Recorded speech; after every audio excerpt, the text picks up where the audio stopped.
Je ne voulais pas quitter Bali sans l'avoir rencontré. Je ne sais pas pourquoi. Je n'étais pas malade.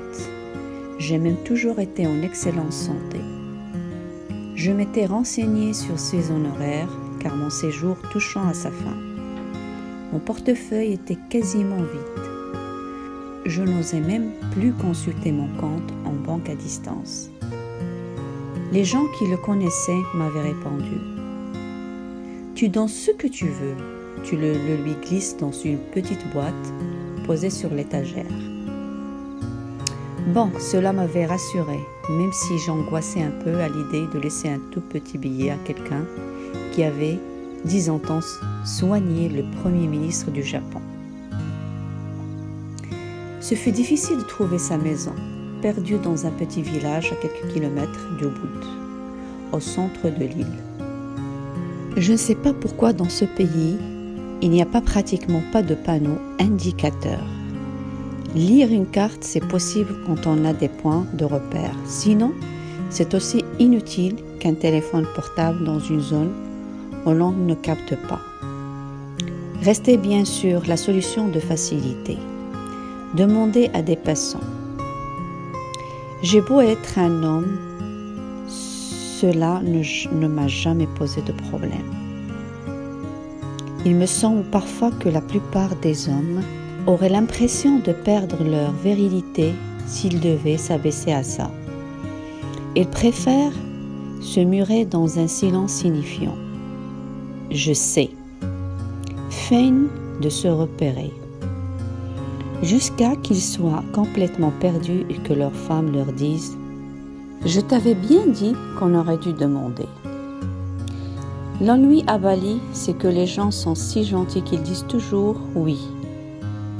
Vraiment, si vous dites à une fille « Je vous trouve très jolie », il vous regardera avec un beau sourire et vous répondra « oui ».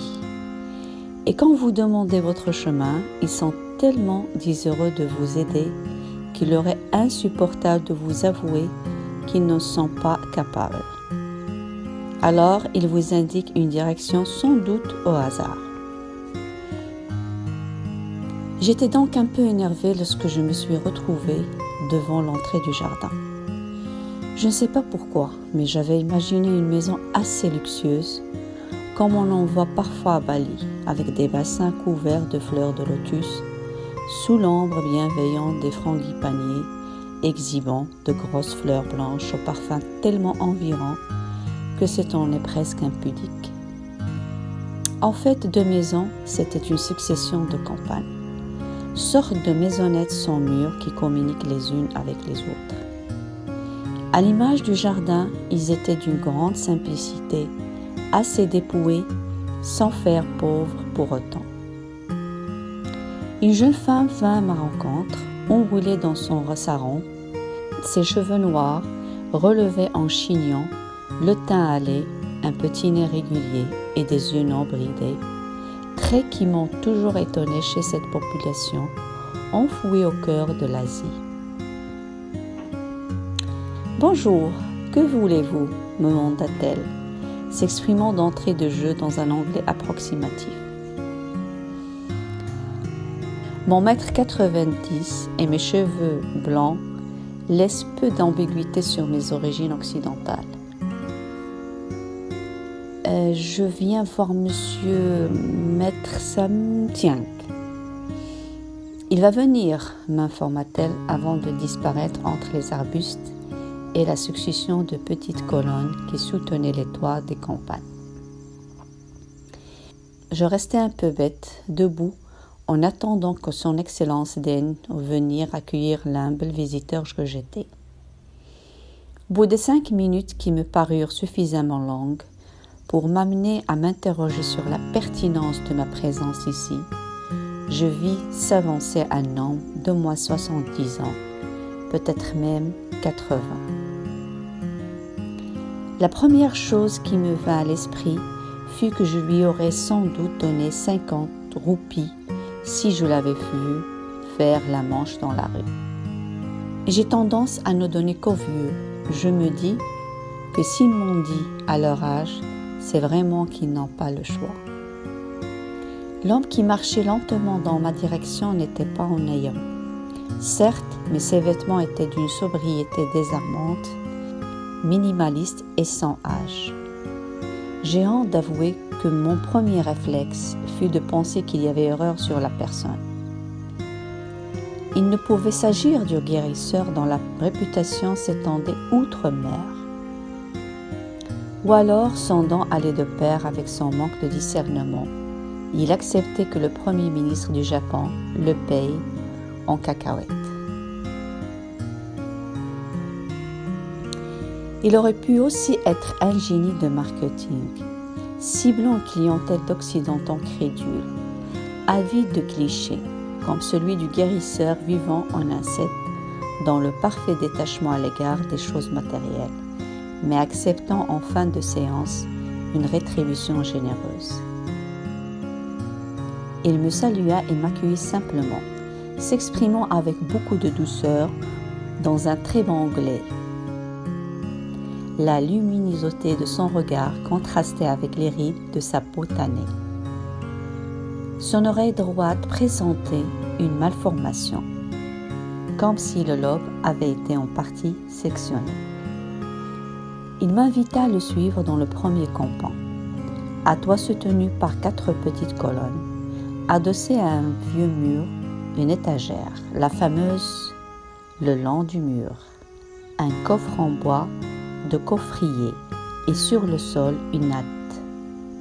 Le coffre ouvert débordait de documents, parmi lesquels des planches représentant l'intérieur du corps humain, ce qui, dans un autre contexte, m'aurait donné envie de pisser de rire tellement les représentations étaient éloignées de la connaissance médicale actuelle. Je me déchaussai avant d'entrer, comme le veut la tradition balinaise. Le vieil homme me demanda de quoi je souffrais, ce qui me renvoyait brutalement à la raison de ma présence ici. Que cherche? Qu'est-ce que je cherche au juste, puisque je n'étais pas malade? J'allais faire perdre son temps à un homme dont je commençais à sentir l'honnêteté, pour ne pas dire l'intégrité, même si je n'avais encore aucune preuve de sa compétence. Avais-je seulement envie que quelqu'un se penche sur mon cas, s'intéresse à moi, me parle de moi et qui sait, découvre qu'il y a un moyen pour que j'aille encore mieux, à moins que je n'ai obéi à une sorte d'intuition. Après tout, on m'avait dit que c'était un grand bonhomme et j'avais tout simplement envie de le rencontrer. Je viens pour un check-up, lui confiai-je, en rougissant à l'idée que je n'étais pas à la visite médicale annuelle et que ma demande était déplacée. « Allongez-vous là, me dit-il en désignant la natte et sans manifester aucune réaction à la futilité de ma requête. Ainsi commença la première, et j'espère la dernière, séance de torture que je connus dans ma vie. Tout avait débuté normalement. Allongé sur le dos, détendu, confiant et mi-amusé. Je le laissais palper en douceur différentes zones de mon corps. Ma tête pour commencer, puis ma nuque. Mes bras tout du long jusqu'aux dernières phalanges de mes doigts suivirent différentes zones apparemment très précises sur mon torse, puis mon ventre. J'eus le soulagement de constater qu'il était passé directement du ventre au haut des cuisses. Mes genoux, mes mollets, mes talons, la plante de mes pieds, ils palpaient tout et cela ne me dérangeait pas outre mesure. Enfin, il arriva aux orteils.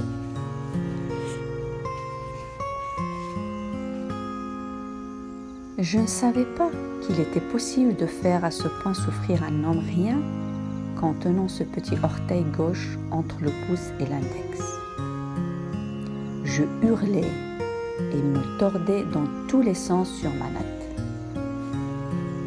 Vu de loin, on devait avoir l'impression d'un pêcheur qui essaie de fixer à son hameçon un artisseau d'1,90 m.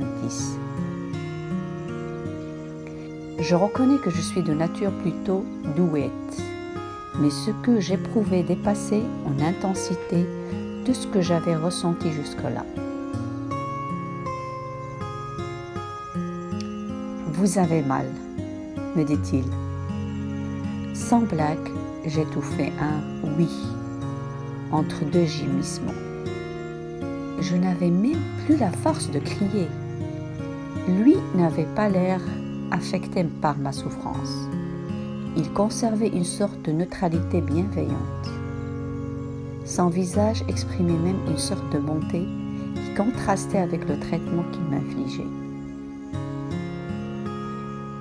« Vous êtes quelqu'un de malheureux, dit-il, comme s'il posait son diagnostic.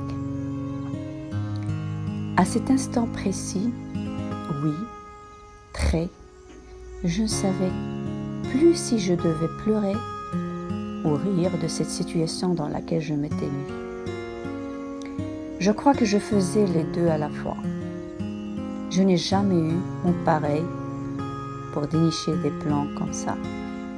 Et dire que j'aurais pu passer ma journée sur la plage à discuter avec les pêcheurs, regarder les jolis baleinières.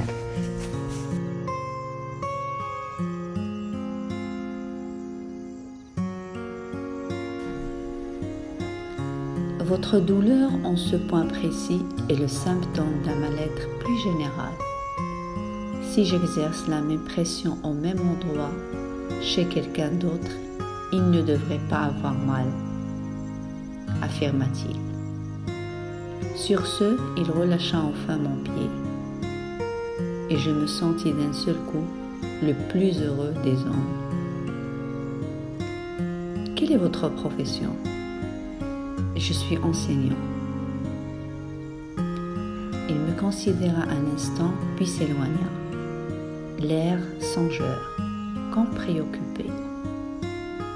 J'avais un peu le sentiment d'avoir dit ce qu'il ne fallait pas, ou encore d'avoir fait une bêtise. Il regardait vaguement dans la direction d'un bougainvillier en fleurs à quelques pas de là. Il paraissait absorbé par ses pensées. Qu'étais-je censé faire ? M'en aller ? Tousser pour lui rappeler ma présence ? Il n'extirpa de mes interrogations revenant vers moi. Il s'assit à même le sol et me parla les yeux dans les yeux. Qu'est-ce qui ne va pas dans votre vie ? Vous avez une très bonne santé. Alors, qu'est-ce que c'est ? Le travail, les amours, votre famille. Sa question était directe et ses yeux me fixaient, ne me laissant aucune échappatoire, même si sa voix et son regard étaient bienveillants. Je me sentais obligée de répondre, me dévoilant à un homme que je ne connaissais pas une heure auparavant.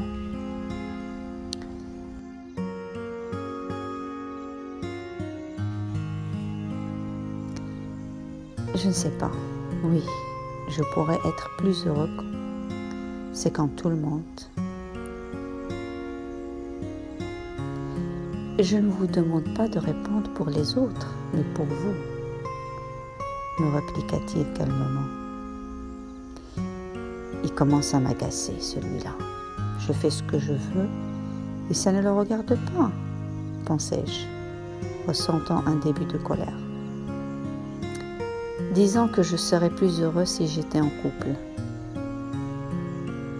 Pourquoi lui avais-je dit cela ? Je sentais ma colère se tourner contre moi.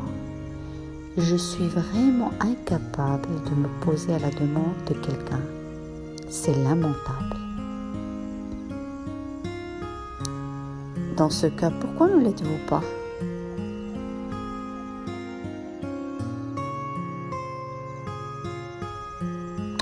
Bon, là, il faut que je prenne une décision, même si c'est pas mon fort. Soit je l'interromps et je m'en vais, soit je joue le jeu jusqu'au bout. je m'entendis lui répondre. Je voudrais bien, encore faudrait-il que je plaise à une femme. Qu'est-ce qui vous empêche?